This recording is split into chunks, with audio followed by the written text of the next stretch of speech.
What's good, YouTube? We back with another video. Welcome back to the channel, OfficialExavierSports. And as you can see by the title, the NFL playoffs are officially set. Finally, it's that time of year again, once again for us NFL fans. And it's time to predict them, like I said. So if you're new to the channel, this is going to be the first NFL video I do on here. I have been saving this one because obviously the playoffs are underway. And if you're interested in NBA content, I do have 2 videos previous to this one. If you want to go check those out, any love would be appreciated. And yeah, let's get right to it. Now, of course, before I start, I want to get the matchups out of the way. In the AFC, we got the Ravens, Titans, we got the Browns, Steelers, and the Colts and Bills. And the first seed in the AFC who got the first round bye, obviously the Kansas City Chiefs. Now in the NFC, the first round bye goes to the Green Bay Packers.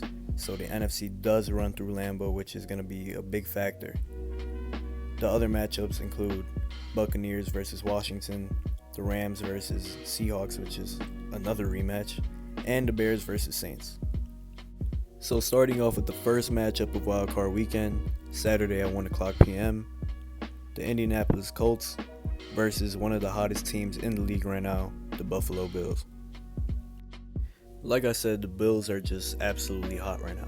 They're easily the hottest team in the league, coming off a 56-point performance without Josh Allen and the starters playing all game.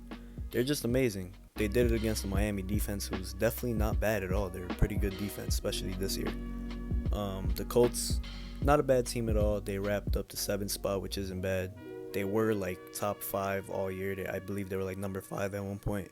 But from the beginning, I think a lot of people knew that they weren't legit. Personally, I still don't think they're legit. I just can't see them beating the Bills this week. And yeah, Stephon Diggs, as we all know, he's probably the second best receiver this year behind Devontae Adams.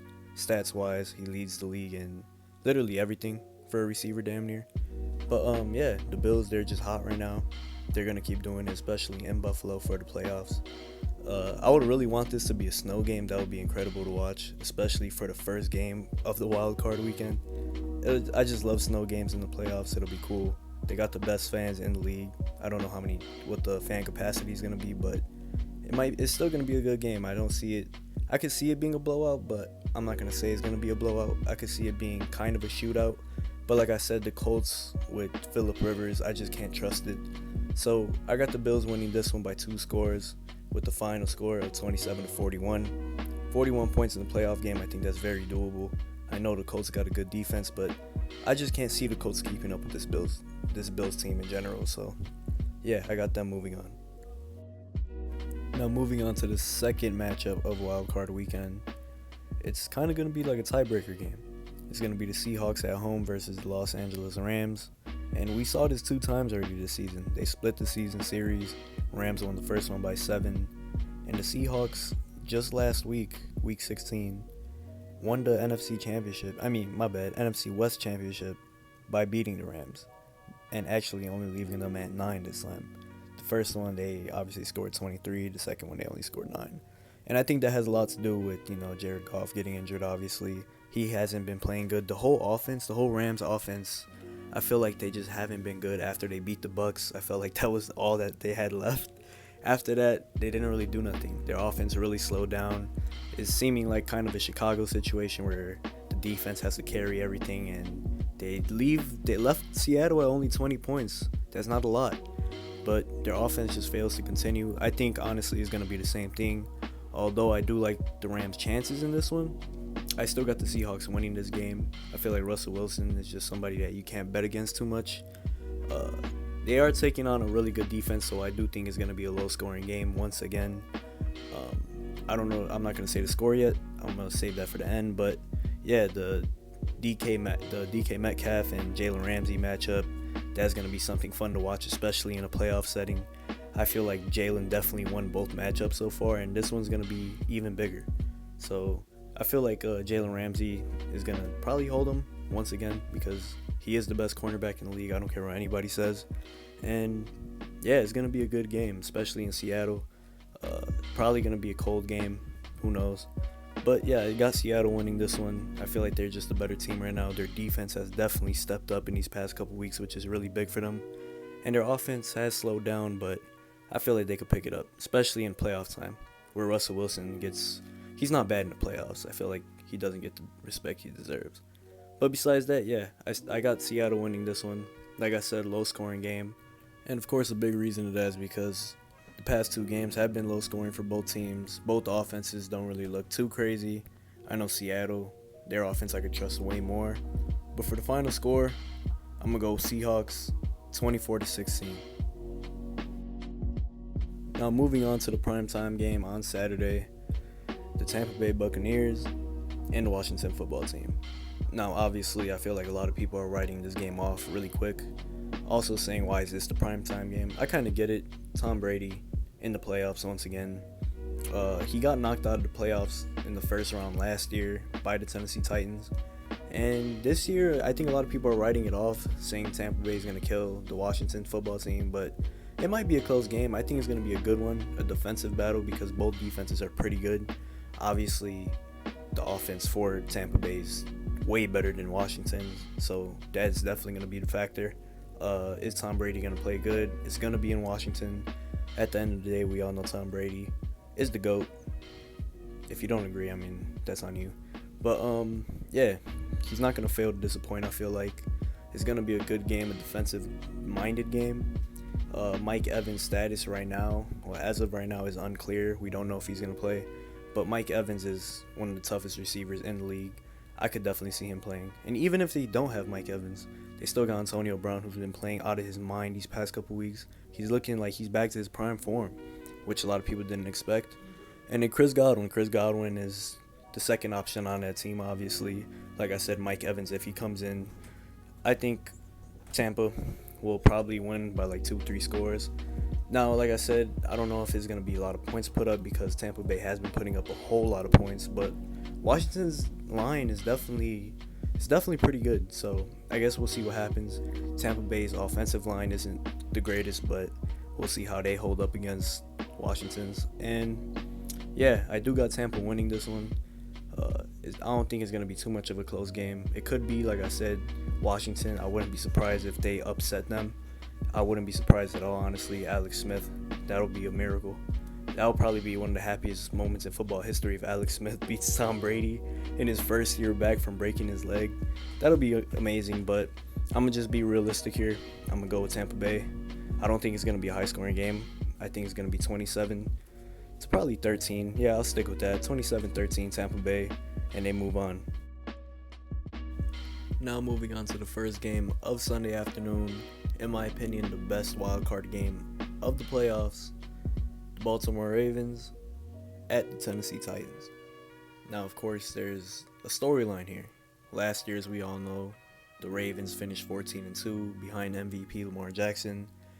And everybody thought that they were going to go to the AFC Championship, no doubt, and face the Chiefs. Instead, Derrick Henry had other ideas and just killed them. I mean, it wasn't just Derrick Henry, obviously, Ryan Tannehill, the defense. Everybody stepped up. Everybody had a part.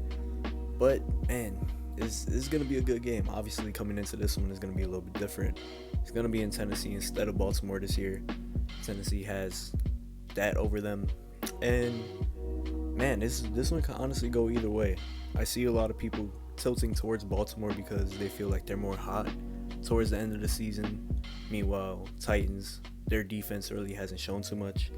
They give up 38 points or however many points to Deshaun Watson. And if it wasn't for A.J. Brown making a crazy catch, they would probably be a lower seed right now. But besides that, like I said, this is going to be a high-scoring game, no doubt about it. In Tennessee, Derrick Henry, who's the 8th player in NFL history to reach 2,000 rushing yards, is playing this pretty good, obviously, Baltimore defense.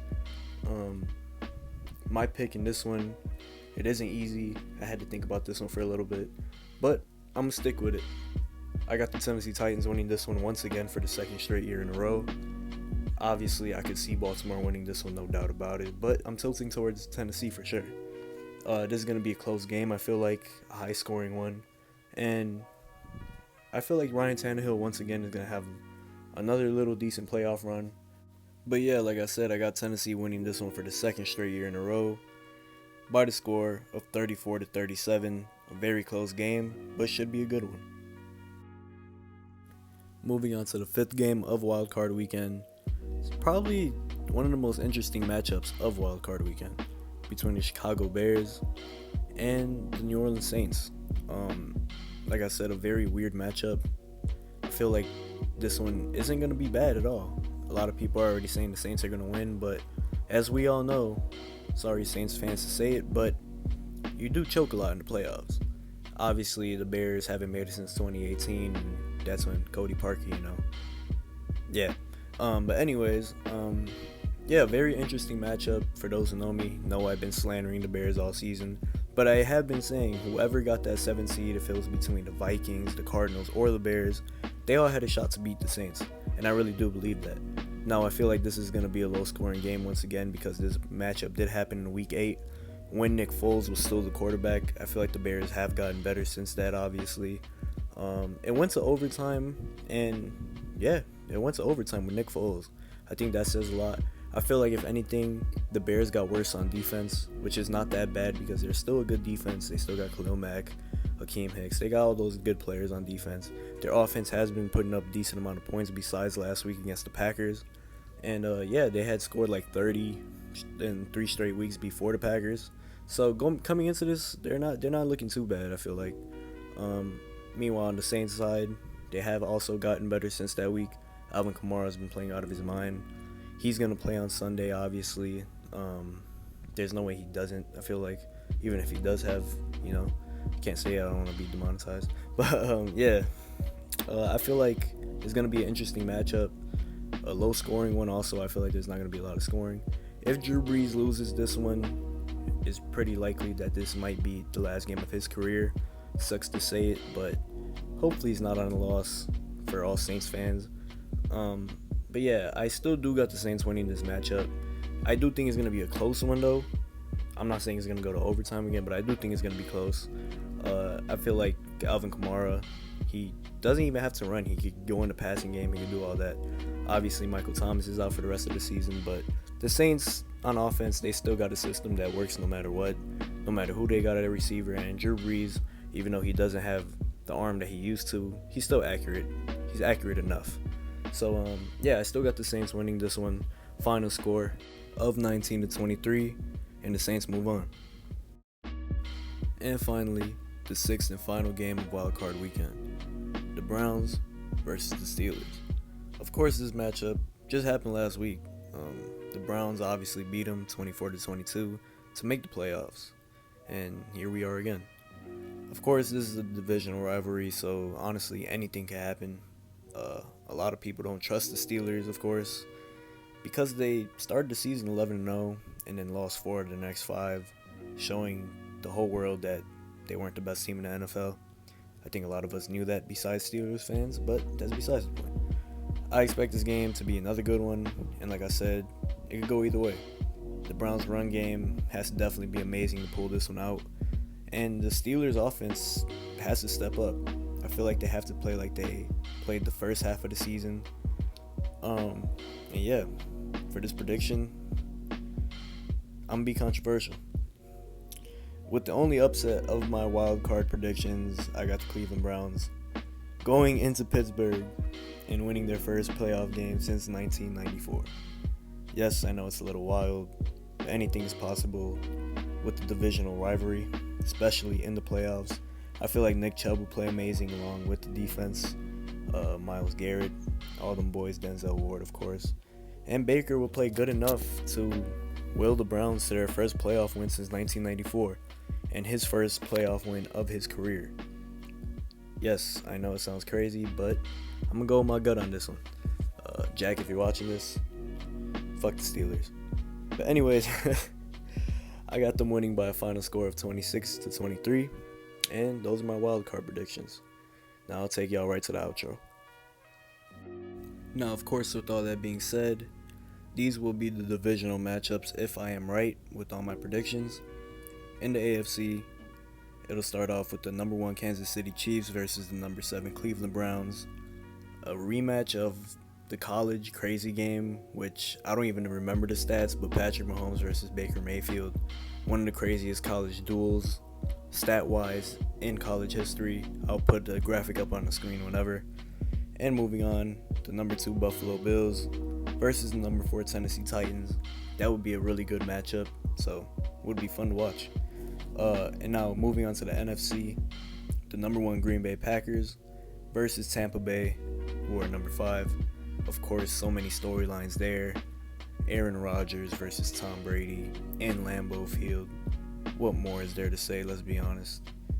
And the last matchup, the number 2 New Orleans Saints versus the number 3 Seattle Seahawks. Drew Brees versus Russell Wilson. 2 pretty good teams. So if y'all agree with my predictions, let me know in the comments. Give me a like on the video. If you disagree, tell me what you think I did wrong.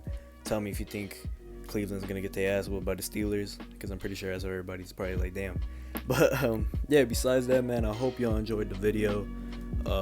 If you enjoy NBA content, if you enjoy NFL content, it's gonna be weekly uploads. I don't know how many uploads a week, but I'm gonna try to stay as consistent as I can. If you came from TikTok, I appreciate you for checking the video out. I would really appreciate any love on the channel, whether it's a subscribe, a like, any of that. But yeah, thank you for watching today's video, man. And with that being said, I'll see y'all next week. I'm out, man. Peace.